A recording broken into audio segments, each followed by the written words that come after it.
जो क्वेश्चन है यानी एक दो टॉपिक है वो रह रहे हैं पार्ट पर फर्स्ट में, बीच में हम कभी ले लेंगे क्योंकि छोटे छोटे हैं। ठीक है, तो लेकिन हम जो पार्ट बी है उससे शुरू कर रहे हैं, तो यहाँ से भी क्या पढ़ते हैं।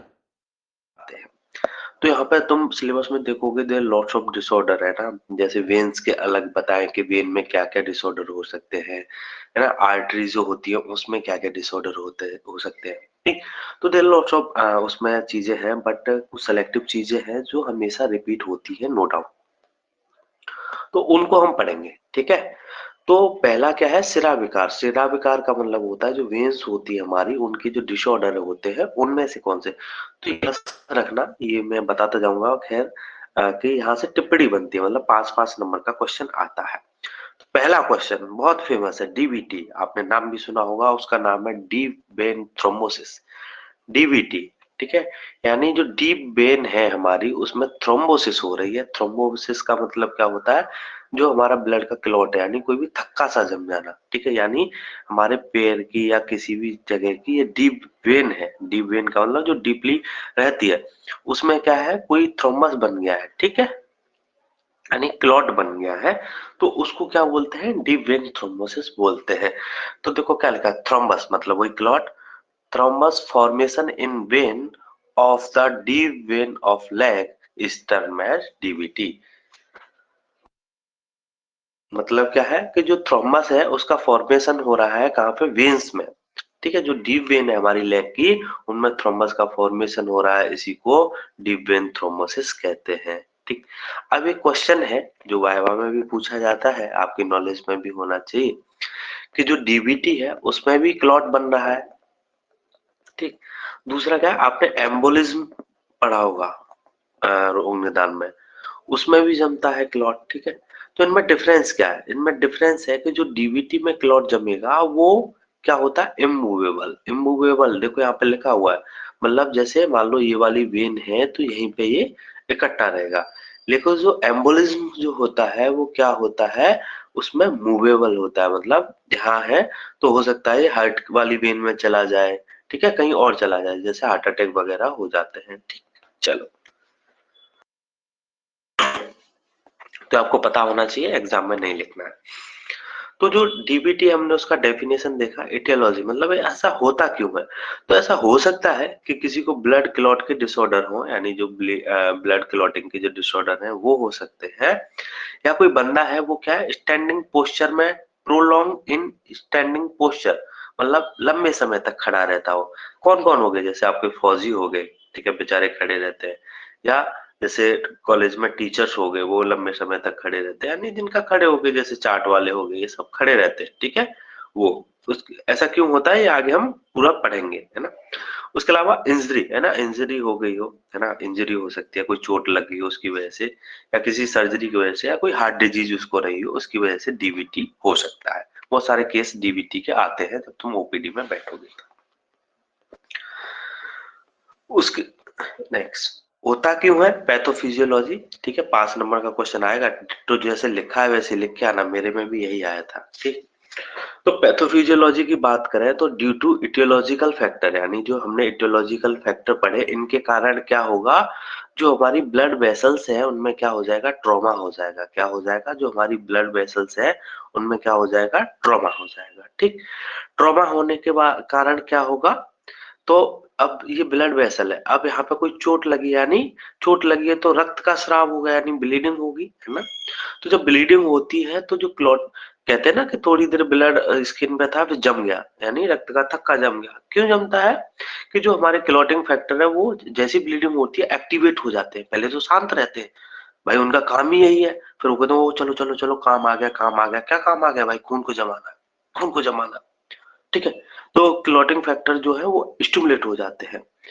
तो ऐसा क्यों होता है, जैसे क्लॉटिंग फैक्टर स्टिमुलेट होते हैं तो जो हमारी प्लेटलेट है, आप जानते होंगे जो प्लेटलेट होती है उसमें क्लॉटिंग फैक्टर्स होते हैं, यानी जो प्लेटलेट है वो ब्लड क्लॉटिंग का काम करती है। ठीक है, तो हमारी जो प्लेटलेट है वो एग्रीगेशन हो जाता है और क्लॉटिंग होने लगती है, और ये क्या होता है, जो वेन्स होती है उसमें क्लॉट हो जाता है, इसी को क्या बोलते हैं, डीबीटी कहते हैं। डिट्टो ऐसे ही लिखना है आपको। क्या पढ़ा आपने? Due to aetiological factor trauma हो गया ब्लड वेसल्स में। ब्लड वेसल्स में जैसे ही ट्रॉमा हुआ उसकी वजह से जो हमारे क्लॉटिंग फैक्टर है वो स्टिमुलेट हुए, तो इससे एग्रीगेशन हो गया किसका? प्लेटलेट का। जैसे प्लेटलेट का एग्रीगेशन हुआ क्लॉटिंग स्टार्ट हो गई, और जो हमारी वेन्स थी, यानी वेन में यहाँ पे क्या है, इंजरी हुई, उसकी वजह से क्लॉट जम गया अंदर की तरफ और वो क्या है, डीवीटी में कन्वर्ट हो गया। ठीक है। तो जैसे प्लेटलेट क्या है, क्लॉटिंग का काम करती हैं। डेंगू वाले जो पेशेंट होते हैं उसमें क्या हो जाता है, थ्रोम्बोसाइटोपिनिया हो जाता है। Thrombocytopenia means what? Thrombocytopenia means the platelet count जो होते हैं हमारी बॉडी में डाउन हो जाते हैं, उसको कंडीशन को बोलते हैं थ्रोम्बोसाइटोपिनिया। इससे क्लियर? तो थ्रोम्बोसाइटोपिनिया है ना। तो थ्रोम्बोसाइटोपिनिया जब हो जाता है यानी डेंगू के केस में, तो क्या है, किसी की नेजल ब्लीडिंग होती है, किसी के एनल के थ्रू ब्लीडिंग होती है ना, किसी की जीआई ब्लीडिंग हो जाती है। तो इस तरह की जो ब्लीडिंग है वो होने लगती है। ठीक। तो इसलिए इसको बोलते हैं डीएचएफ। डीएचएफ क्या होता है? Dengue haemorrhage fever. ठीक है। ये काफी कॉम्प्लिकेटेड होता है। तो ये है, ये थोड़ा एक्स्ट्रा था। चलो, तो ये समझ में आया कि नहीं, ये बताओ। सर ये एग्रीगेशन एग्रीगेशन में तो इकट्ठा होना होता है। एग्रीगेशन का मतलब एक तरीके से किसी चीज का एक्टिवेट हो जाना है, ऐसे ही समझ लो आप। ठीक है। ओके। ठीक। अब जैसे बॉडी में बहुत सारी चीजें हमारी पड़ी रहती हैं, लेकिन जब जरूरत होती है तभी काम करती है ना। अब वो अपने आप काम करने लग जाएंगी तो दिक्कत हो जाएगी कि नहीं? ठीक है। तो वही है। तो सेम ऐसे लिख के आना। ठीक। उसके अलावा तो डीबीटी होगी तो क्या क्या सिम्टम्स, क्लिनिकल फीचर्स होते हैं? पेन होगा, और वो पेशेंट आपको बताएगा भाई साहब जब मैं मूवमेंट करता हूँ, मतलब जब चलता हूँ तो दर्द होता है, तो पेन ड्यूरिंग मूवमेंट। क्रैम्प्स होंगे, ऐसे बोलेगा क्रैम्प्स हो रहे हैं। उसके अलावा एडिमा वहां पे हो जाएगा। वा वार्म फाइंडिंग एट साइट, मतलब जिस भी साइट पे ये डीबीटी हुआ है वहां अगर जब आप स्पर्श करोगे, स्पर्शन परीक्षा है ना ये, तो वहां पे कैसा होगा, गर्म फील होगा आपको। और जो जहां पे जैसे मान लो ये लेग की वेन है, यहाँ पे डीबीटी हो गया है, तो वहां पे जो ब्लू स्किन कलर जो यानी जो स्किन का कलर है वो ब्लू दिखता है। सेम यही होता है जब ओपीडी वगैरह में बैठोगे तो यही देखने को मिलेगा आपको। उसके अलावा डायग्नोसिस कैसे करते हैं? फिजिकल एग्जामिनेशन किया जाता है, वही जो हम देख रहे थे, टच करके देख के दर्शन स्पर्शन, देखो ये दर्शन हो गया, ये स्पर्शन हो गया। उसके अलावा हिस्ट्री लेंगे कि भाई आपको जैसे कोई हार्ट डिजीज तो नहीं है, क्योंकि हमने एटियोलॉजी में पढ़ा था, या आप क्या काम करते हो, आप टीचर हो क्या, आप खड़े तो नहीं रहते हो, तो इस तरह की हम हिस्ट्री लेंगे। ठीक। उसके अलावा डी डायमीटर टेस्ट होता है एक, और वेन का डुप्लेक्स यूएसजी होता है, वेनस डुप्लेक्स यूएसजी बोलते हैं। सीबीसी वगैरह एलएफटी वगैरह ये हम कराएंगे, यानी किस लिए? Find the cause and treat accordingly. ठीक। उसके अलावा हम ट्रीटमेंट की बात करें तो एक तो फार्माकोलॉजिकल, मतलब विद द ड्रग्स, हम जो दवाई है तो उनके थ्रू ट्रीट कर सकते हैं। उसके अलावा उसे हमें नॉन फार्माकोलॉजिकल, मतलब बिना दवाइयों के क्या क्या उसे हमें इंस्ट्रक्शन देने हैं। पहला क्या है, लाइफ स्टाइल मॉडिफिकेशन। आपको लाइफ स्टाइल को चेंज करना है, यानी आप खड़े रहते हो तो भैया थोड़ा बैठ जाया करो। ठीक है। आपको एक्सरसाइज करनी है। लो कोलेस्ट्रॉल डाइट, तो कोलेस्ट्रॉल कम लोगे तो जो हार्ट है वो प्रॉपर फंक्शन करेगा, उसकी वजह से भी आपको चांसेस कम रहेंगे। रेगुलर अपना बीच बीच में चेकअप करवाते रहना है। स्ट्रेस को रिड्यूस करना है, जो कि आज की डेट में संभव नहीं है। उसके अलावा फार्माकोलॉजी की बात करें तो एंटीकोगुलेंट, यानी क्या हो रहा था, क्लॉटिंग हो रही थी, तो क्लॉट को खत्म करने के लिए एंटीकोगुलेंट का इस्तेमाल किया जाता है। तो हेपेरिन हो गया, वॉर्फिन हो गया, इसका इस्तेमाल करेंगे। थ्रोम्बोलाइटिक एजेंट, थ्रोम्बो का मतलब जो थ्रोम्बस बना था, लाइटिक का मतलब होता है डिसॉल्व करना, यानी जो थ्रोम्बस बना था उसको डिसॉल्व करने वाले एजेंट का इस्तेमाल किया जाता है। ठीक है। तो ये हो गया। उसके अलावा प्लाज्मा एक्सपेंडर है ना, प्लाज्मा का इस्तेमाल कर सकते हैं। सिम्टोमेटिक ड्रग, यानी जो भी उसे पेन हो रहा है तो पेन किलर दे दी है ना, तो इस तरीके का हम सिम्टोमेटिक वहां पे ट्रीटमेंट भी देते हैं। सर्जरी है ना, जब ये सारी चीजें फेल हो जाएंगी तो हम क्या करेंगे, थ्रोम्बेक्टोमी कर देते हैं, यानी जो थ्रोम्बस बना है वहां से उसी को कट करके बाहर निकाल देते हैं। Is that clear? आया समझ में? 5 नंबर का क्वेश्चन आता है। किसी को कोई डाउट तो नहीं है? नहीं सर। No sir. ठीक है ही क्या, इसमें कुछ नहीं है यार सिंपल सा है। मैंने ऐसे ही लिखा था और ऐसे ही आया था, बहुत अच्छे नंबर आए थे मेरे भी सर्जरी में। ठीक है 74 थे, मैं तो 1.5 महीने में एग्जाम हो गए थे। ठीक तो डीबीटी है ना, तो मतलब हमने यही पढ़ा था कि भाई जो डीप वेन होती है उसमें थ्रोम्बस बन जाता है। ऐसा क्यों हो रहा है कि कोई क्लॉटिंग फैक्टर हो गया, कोई बहुत ज्यादा लंबे समय तक खड़ा रहता है, इंजरी हो गई है, तो इटियोलॉजी की वजह से क्या होगा, ट्रॉमा हो जाएगा वेसल्स में, तो ब्लीडिंग होने लगेगी, क्लॉटिंग फैक्टर एक्टिवेट हो जाएंगे, भाई प्लेटलेट भी काम करने लगेंगी, वहां पे जो है क्लॉटिंग हो जाती है। बाकी सिम्टम आप लिख दोगे, और इसमें थ्रोम्बोलाइटिक ड्रग या जो ऐसी ड्रग जो कोगुलेशन को कम करती हो उनका इस्तेमाल किया जाता है। ठीक तो इतना था। दूसरा हम बात करें किसकी, वेरिकोज वेन, ये भी बहुत पूछा जाता है। ठीक है तो वेरिकोज वेन का मतलब होता है, वेन तो जानती हो, वेरिकोज का मतलब होता है डायलेशन हो जाना। डायलेशन का मतलब होता है किसी चीज जो ऐसे नॉर्मल स्ट्रक्चर में थी वो इस तरीके से डायलेट हो गई है, उसका टॉर्टस, टॉर्टस भी होता है। टॉर्टस का मतलब होता है क्या बोलते हैं टॉर्टस, कोई भी मतलब एक तरीके से जैसे अपनी शेप से ऐसे इस तरीके से हो जाना, है ना। अब इसका दूसरा मीनिंग हम बोल नहीं पा रहे हैं, समझा देंगे। ठीक है मतलब एक तरीके से अपनी नॉर्मल शेप से इस तरीके से हो जाना। ठीक है ट्विस्ट कह दें, ओके ओके एग्जैक्टली ट्विस्ट, है ना, जो वेन है वो ट्विस्ट हो जाती है, जैसे ऐसे थी वो एकदम से ऐसे ट्विस्ट हो गई है। ठीक तो ये होता है।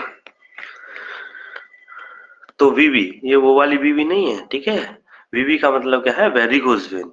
Varicose vein are defined as dilation and tortuous of vein, यानी वेरिकोज वेन उससे कहते हैं जिसमें जो वेन है वो डायलेट या टॉर्टस हो जाती है, या आप जो मैंने बताया था वो भी लिख सकते हो। ठीक है ये होता कहाँ पे है, जो मोस्ट कॉमन यानी बहुत ज्यादा जो पाया जाता है, जो वेन्स होती हैं कहाँ की, लोअर लिम्ब की, यानी जो हमारी पैरों की है ना, जो लोअर लिम्ब होते हैं उनकी वेन्स में वेरिकोज वेन का केस मिलता है, मोर कॉमन सबसे ज्यादा। तो इस और कहाँ हो सकता है भाई, स्पर्मेटिक कॉर्ड, यानी जो स्पर्मेटिक कॉर्ड जो होती है ना, जो टेस्टिस को होल्ड करके रखती है ना, जैसे मान लो ये टेस्टिस हो गए, ये कॉर्ड होती है कुछ जो होल्ड करके रखती है, इनमें भी हो सकता है। उसके अलावा ईसोफेजियल यानी ईसोफेगस में जाने वाली वेन्स है उसमें भी हो सकता है। ठीक है हेमोरॉयडल वेन, यानी हेमोरॉयडल वेन क्या, जो एनल रीजन में पाई जाती है, हम पढ़ेंगे उसमें पाइल्स वगैरह में हेमोरॉयडल प्लेक्सस जो डायलेट हो जाते हैं। ठीक है वहां पे भी ये देखने को मिल सकता है। ठीक चलो ये साइट हो गई, सबसे मोस्ट कॉमन साइट कौन सी है आपकी, लोअर लिम्ब वाली। एक ठीक है उसके अलावा क्या है, इटियोलॉजी की बात करें तो ऐसा होता क्यों है वो देखते हैं। वही है जैसे वहां था वही यहाँ ज्यादातर लिखना है। स्टैंडिंग लॉन्ग आवर, यानी कोई है बहुत ज्यादा खड़ा रहता है, जैसे मैंने अभी बताया था, कोई टीचर हो गया या नेवी एयरफोर्स में, ये सारे लोग हो गए। प्रेग्नेंट फीमेल को भी ये देखने को मिल सकता है। अगर किसी की फैमिली हिस्ट्री यानी पहले किसी के फादर को या मदर को ऐसा रहा हो तो हो सकता है उसके बच्चे को भी हो जाए। एजिंग, एजिंग का मतलब बढ़ती उम्र के साथ ये बीमारी हो जाती है, जो हमारी वेन्स है वो ऑटोमेटिकली क्या है, डायलेट होने लगती है। ठीक ओबेस बहुत ज्यादा मोटे जो लोग होते हैं ना, तो उस तरीके से डीबीटी यानी जो अगर किसी को डीप वेन थ्रोम्बोसिस है तो उसको वेरिकोज वेन भी हो सकता है। ठीक उसके अलावा पैथोफिजियोलॉजी की बात करें, ऐसा होता क्यों है वो देखो, जैसे हमने वहां पढ़ा था सेम ऐसी फ्लो चार्ट आपको यहाँ भी एग्जाम में बना के आना है। Aetiological factor and due to aetiological factor यहाँ पे क्या होगा, इनलार्जमेंट ऑफ वेन होगा, क्योंकि हमें पता है वेरिकोज वेन का पैथोफिजियोलॉजी लिख रहे हैं। वेरिकोज वेन में क्या होता है, जो वेन होती है वो इनलार्ज हो जाती है, तो इनलार्जमेंट ऑफ वेन यानी वेन का इनलार्जमेंट हो गया। ठीक वेन जैसे अपनी नॉर्मल साइज में थी वो क्या है, अब ऐसे इनलार्ज हो गई। इससे क्या होगा, जो वेन में जो वॉल्व वॉल्व होते हैं ना, वॉल्व क्या करते हैं बताओ, वेन्स वगैरह में जो वॉल्व होते हैं वो क्या करते हैं, सर वैक फ्लो नहीं होता। वेरी गुड, यानी जो वेन में जो ब्लड का जैसे ऐसे आ रहा है तो वो वापस ऐसे बैक फ्लो ना हो उसको प्रिवेंट करने के लिए वॉल्व लगे होते हैं। तो जैसे ही वेन इनलार्ज होगी तो इससे क्या होगा, जो वेन में जो वॉल्व है वो भी स्ट्रेच हो जाएंगे, है ना, मतलब वो भी फैल जाएंगे, बिकम इनकॉम्पिटेंस, मतलब इनकॉम्पिटेंस का मतलब और ज्यादा वो ओपन हो जाते हैं। पहले ऐसे थे, अब पहले पास पास थे, अब वेन क्या है ऐसे दूर हो गई, तो दूर हो जाएंगे कि नहीं? तो इससे क्या होगा, back flow of venous blood, यानी जो वेन का जो ब्लड है, जब वो वाल्व ही नहीं रहेंगे तो उससे क्या होगा, बैक फ्लो होने लगेगा।